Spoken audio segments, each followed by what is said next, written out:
Good evening mga buddy ko. Nandito na naman tayo at magmumukbang tayo ng isda na dalawang pritong isda na to. Ito ay kung tawagin sa isdang dagat ito mga buddy. Nakalimutan ko na kung anong pangalan ng isda na to. Bihira to, isdang bato daw. Pero masarap to mga buddy ko. Tsaka kamote. May kamote dito. Shout out nga pala mga buddy kay Master Sergeant Ronnie De Los Reyes Parajas ng Special Forces Philippine Army. Saka si Master Sergeant Derek Bautista ng Special Forces Regiment Airborne Philippine Army. Saka lahat ng mga classmate ko sa Special Forces Operation Course Class 90-96 up ahead. Saka sa mga classmate ko sa CS Camp Kapinpin, Tanay, Rizal, Class 20. Magandang gabi sa inyong lahat. Punta na kayo dito at magbumukbang na tayo. Meron akong nilutong gulay dito mga buddy. Pakbet ito, pero ibang klaseng pakbet kasi binalot ko sa dahon ng saging. Napakasarap to mga buddy ko. Ibang pakbet ito kaysa yung mga dating pakbet na ginagawa nila. Ang init Napakainit. Bagong hango lang kasi ito mga buddy ko.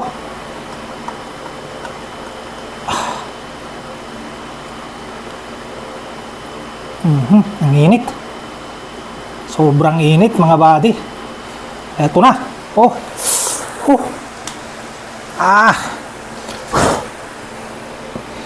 Eto buddy, ibang klaseng pakbet.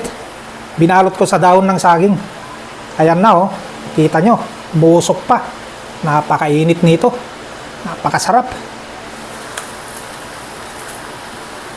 Ayan. May isda, dalawang pirasong isda, tsaka kamote. Ayan. Tikman nga natin mga buddy ko kung anong lasa nitong pakbet na to. Unahin muna natin itong pinakagulay niya. May dito mga buddy, yung kalabasa nilagay ko. Tikman nga natin at lasaan natin. Init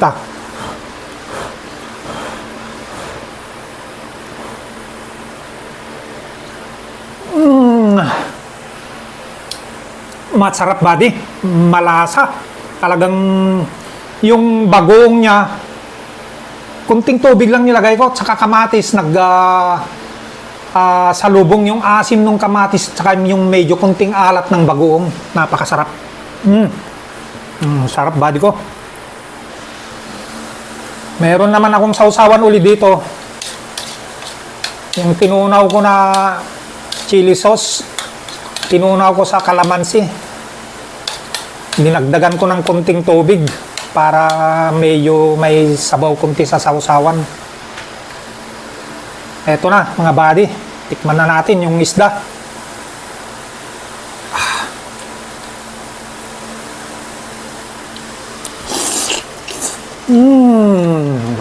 Sarap din. Napakalasa pala itong isda na to. Ito yung sinasabi nilang isdang bato.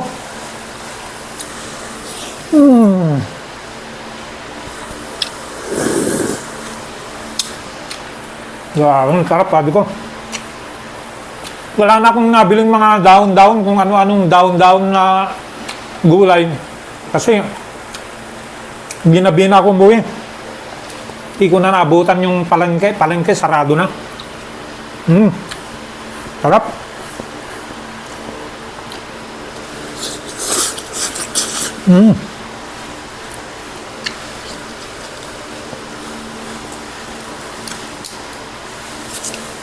Yung ulo nito, huwag na natin itapon. Malutong na to dahil prinito ko ng todo.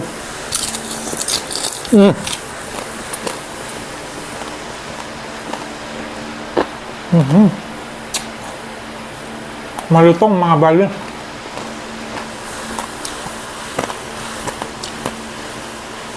Ampalaya.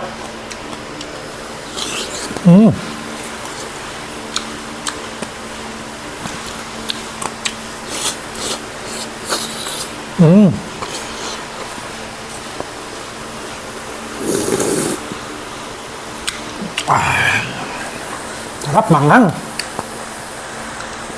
Sarap yung sausawan dahil kalamansi ang nilagay ko mga buddy, hindi ako naglagay ng vinegar.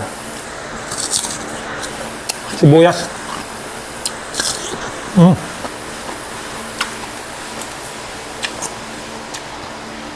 Kamote.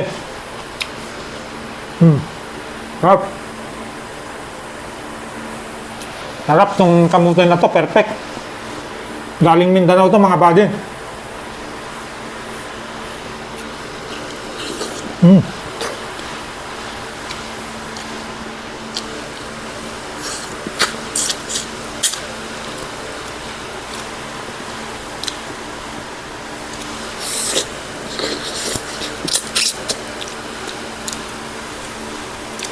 Sarap itong isda na to.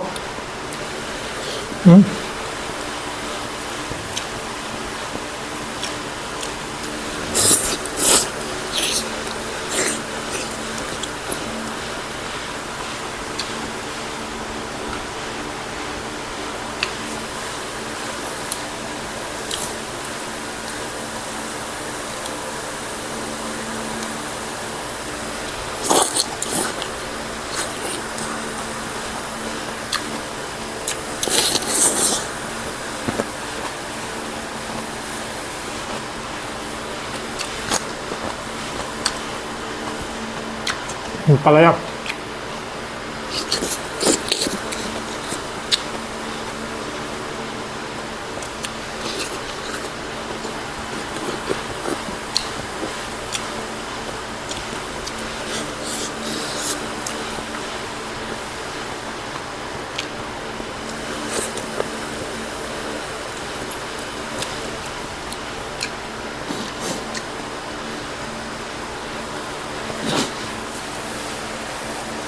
Napakasarap ba din?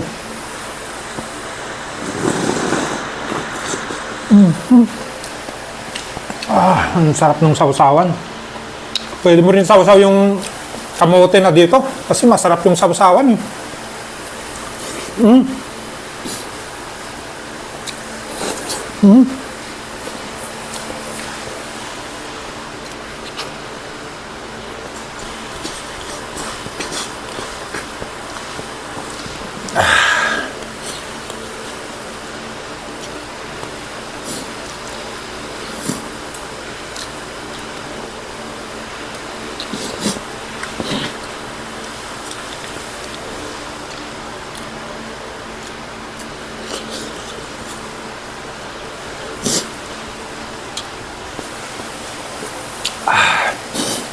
Oh, ito na naman.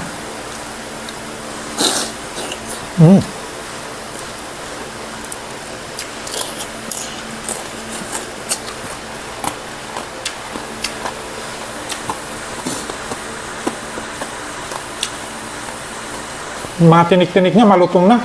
Rinito ko ng todo kasi.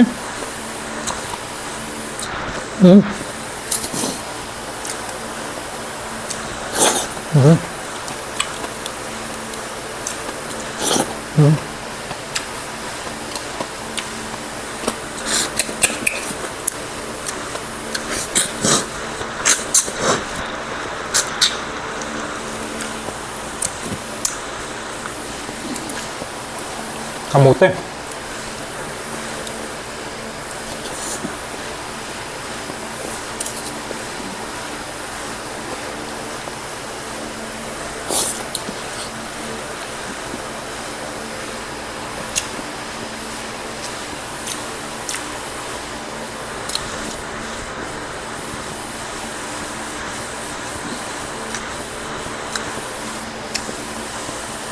Napakalasa.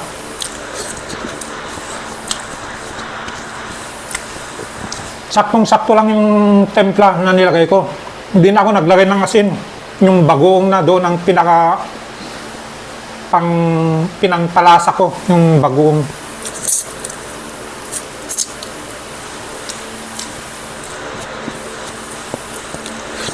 Mm.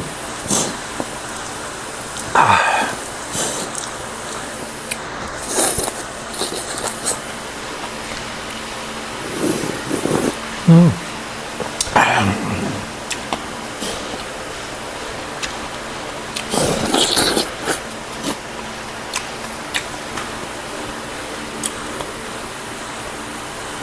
Sili. Okra.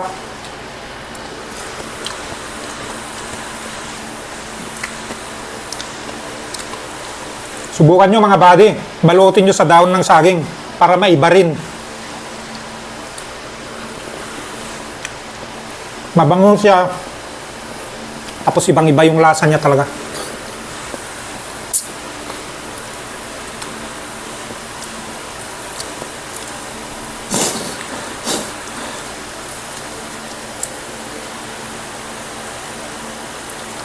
Mm. Mm-hmm. Mm. Mm.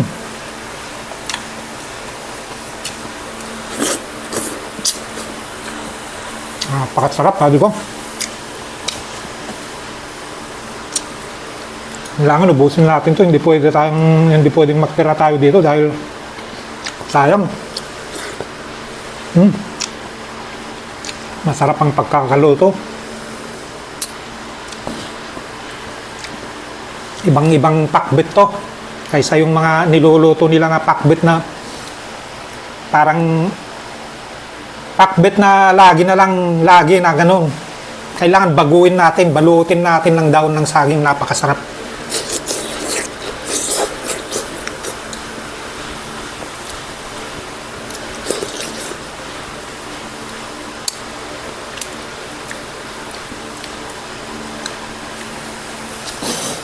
Oh, sarap.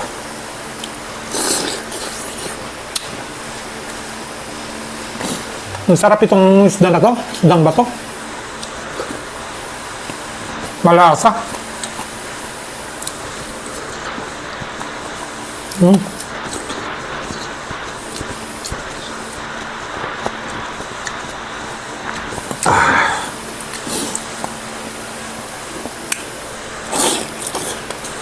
Mm, mm.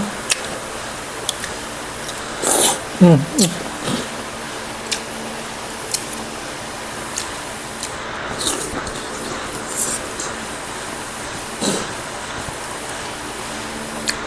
Mm.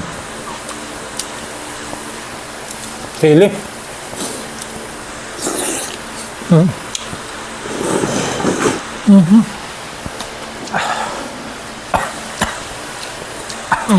Anghang na. Ay, sobrang anghang pero masarap.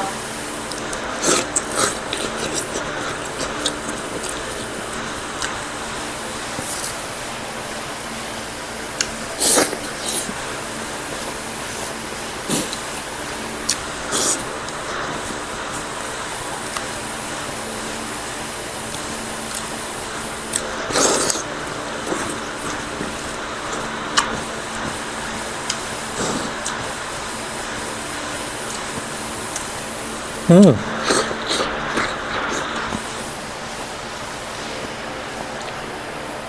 Sarap mga buddy ko.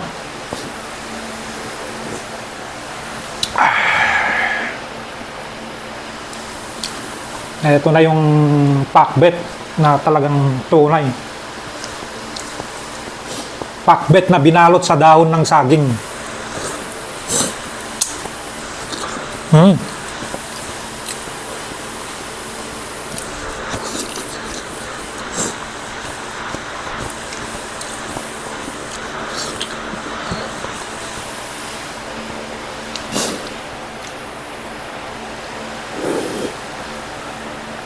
Pati yung sausawan, ang sarap din.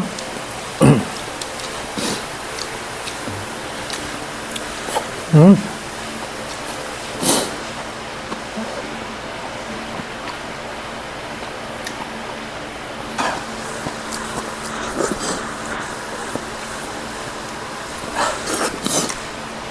Mga buddy, may natira pa. Isang pirasong isda. 2 kamote. Hindi ko na kaya eh. Full tank na yung tiyan ko. Busog na ako. Salamat mga buddy sa panunod. Hanggang dito na lang. Please follow, like, and share Buddy T Vlog. Thank you.